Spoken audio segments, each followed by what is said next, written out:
Hello guys. सो आप लोगों को पता ही होगा कि एक ऐसा ही वीडियो पहले भी गया है कुछ मंथ्स पहले, जो कि लवीना भाटिया मॉडल का मैंने डाला था। वॉइस ओवर नहीं है वो उसमें मैं खुद लाइव जाके मैं आपको बता रही हूँ, ये वॉइस ओवर है। और अभी जो इन्होंने जो बातें जिस तरह से की हैं कोलैबोरेशन पे एक्सेप्ट करने के बाद, वो स्क्रीनशॉट जो हैं वो मेरे पास हैं, बट वो मैंने प्राइवेट कर रखे हैं। अभी मैं आपको बता देती हूँ जो सिचुएशन हुई थी इनके साथ। इनका नाम है ज्योति चौहान और इनके फादर आर्मी में हैं और इन्होंने शायद ग्रेजुएशन कर लिया है या कर रही हैं। I am not sure about that, but मैं आपको एक थोड़ा सा इंट्रोडक्शन बता देती हूँ। जो लोग न्यू हैं मेरे चैनल पे प्लीज़ सब्सक्राइब ज़रूर करिएगा।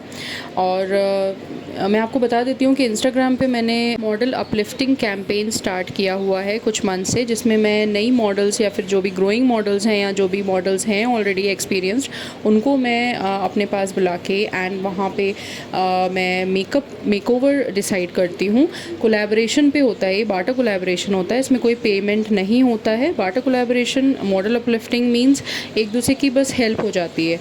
तो जैसे अगर मैं आपके पास जाके या आपको अपने प्लेस पे बुला के मेकअप करती हूँ, तो उसके बदले में आपको ड्रेस अरेंज करनी होती है एंड आपको जो है इंस्टाग्राम पे जो भी टैग होगा या कोलैबोरेशन के लिए इनवाइट भेजा जाएगा, उसको इनवाइट को एक्सेप्ट करना होता है।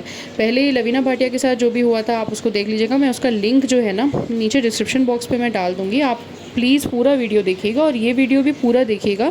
अगर आप आधा आधा वीडियो देखेंगे तो आपको बातें समझ में नहीं आएंगी, आधी अधूरी बात और भी ज़्यादा ख़तरनाक होती है। आप पूरा वीडियो देखिए अगर आपको वाकई में इंटरेस्ट है इसको जानने के लिए। लवीना भाटिया के जो केस हुआ वो बहुत ही ज़्यादा एक्सट्रीम बेकार ही केस था। बहुत ही वाहियात बातें और हरकतें उन्होंने की थी। ये भी बदतमीज़ी थी ज्योति चौहान जिनका मैं अभी आपको बता रही हूँ, बट वो इतने लेवल पे नहीं थी, बट हाँ बदतमीज़ी की है इन्होंने भी। तो देखिए लवीना भाटिया के साथ जैसा हुआ उसके बाद से मैंने पॉइंट्स बनाने शुरू कर दिए थे। मैं हर मॉडल को अपने बाटा कोलैबोरेशन एक्सेप्ट करने से पहले कुछ पॉइंट्स देती थी, जिसमें ये था कि 2 से लेके 5 कोलैबोरेशन पोस्ट जाएंगी और आपका ये नहीं होगा कि आपको बाद में मेकअप ख़राब लगे या कुछ लगे उसके बाद आप, अगर आपको बोलना है तो आप उसी टाइम बोलिए। जब मैं आपका मेकअप कर रही हूँ तभी आप बोलिए कि मैम ये सही नहीं है या यहाँ पे ऐसे कर दीजिए वैसे कर दीजिए। वो सब एक्सेप्टेड है ऑब्वियसली। मैं भी इंसान हूँ और टॉप मेकअप आर्टिस्ट भी होते हैं, उनसे भी गलती हो जाती है कभी कभार। कुछ कहीं ब्राइट हो जाता है, कहीं पे डल हो जाता है। We all are human beings and to err is human. मतलब अगर मिस्टेक्स कर रहे हैं तो उसी से हम सीखते हैं। तो आप उसी टाइम अगर बोल दें तो ठीक रहता है, बट इन्होंने उस टाइम नहीं बोला और मेकअप सब इनको अच्छा लगा। इन्होंने मेरे सामने ही अपनी मम्मी को इन्होंने कॉल किया, कॉल करके इन्होंने वीडियो कॉल करके बोला हाँ मम्मी देखिए कितनी अच्छी आईज़ हुई हैं, आई मेकअप कितना अच्छा है, बेस कितना अच्छा हुआ है। मम्मी ने भी इनकी हाँ बोला, सब कुछ हुआ। और उसके बाद ये सब एक्सेप्ट करने के बाद फ़ोटो वीडियो भी सब मतलब मैंने फ़ोटो शूट कर लिया अपने फ़ोन से। सब कुछ हो गया। उसके बाद घर पे जाके कोलैबोरेशन पोस्ट ये एक्सेप्ट नहीं कर रही हैं कि मेरी एक फ्रेंड कह रही है कि सही नहीं हुआ। तो ये चीज़ें कोलैबोरेशन से पहले ही डिस्कस हो जाती हैं। अगर आपको मेकअप सही नहीं लगता आप उसी टाइम हैंड टू हैंड बोलिए। और अगर एक बार हो जाता है सब शूट, उसके बाद आप ये सब नहीं कर सकते कि कोलैबोरेशन पोस्ट मुझे एक्सेप्ट नहीं करना।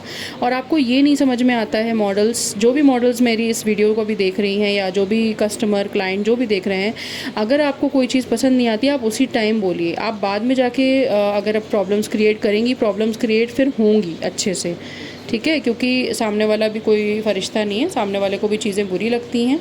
तो सोच समझ के आप कोलैबोरेशन करिए। आपको मेरे सारे जो मेकअप हैं मेरे प्रोफाइल में ऑलरेडी पोस्टेड हैं।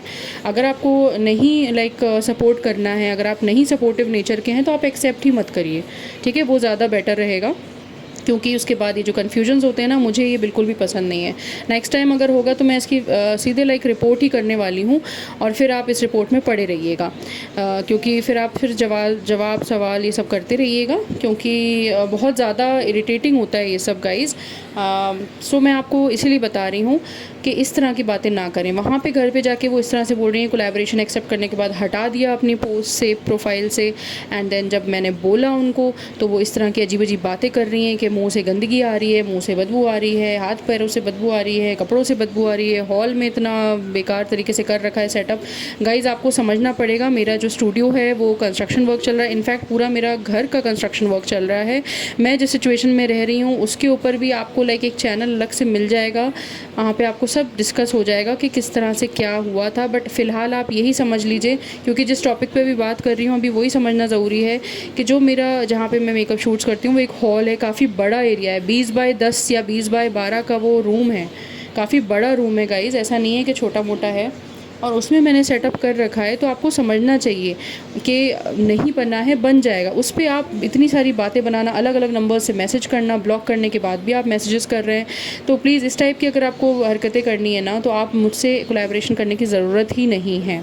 ओके, एक नेचर, ह्यूमन नेचर यही होता है कि अगर आप एक दूसरे की हेल्प कर रहे हैं, अगर कोलैबोरेशन पे आप पोस्ट डालोगे अपने प्रोफाइल पे, तो आपका ही उसमें है ना बेनिफिट, मेरा बेनिफिट है बट आपका ज़्यादा है। आप एक ग्रोइंग मॉडल हो, आपको अगर आप पोस्ट डालोगे तो उस पर लोग आपके ज़्यादा से ज़्यादा पोस्ट को देखेंगे और आपका जो है लाइक्स बढ़ेंगे, आपके जो शेयर वगैरह बढ़ेंगे, आपके उस पर कमेंट्स आएंगे, तो ज़्यादा लोगों को एक्सपोज होगा आपकी प्रोफाइल, आपको ज़्यादा ग्रोथ मिलेगी इससे। इट इज़ ऑलरेडी डिस्कस कि it is a model uplifting campaign. So guys, अगर इस तरह की हरकतें करनी है, please avoid doing any collaboration with me.